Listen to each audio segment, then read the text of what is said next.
किसी पूर्णांक m के लिए विषम संख्या का रूप।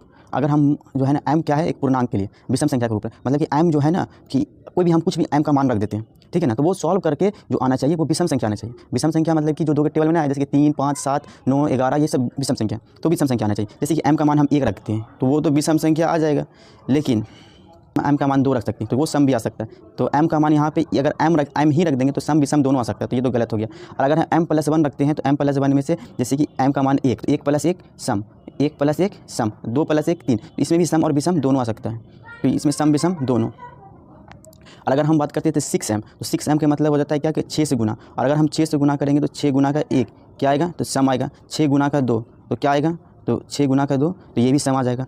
6 गुना का 3 ये भी क्या आएगा, तो सम ही आएगा। 6 गुना का 4 ये भी क्या आएगा, तो सम ही आएगा। तो अगर यहाँ पे क्वेश्चन में यहाँ पे विषम संख्या का रूप की जगह सम संख्या का रूप देता तो ऑप्शन नंबर सी हो जाता, लेकिन बोला है विषम संख्या, तो विषम संख्या के लिए ये सी भी गलत हो गया।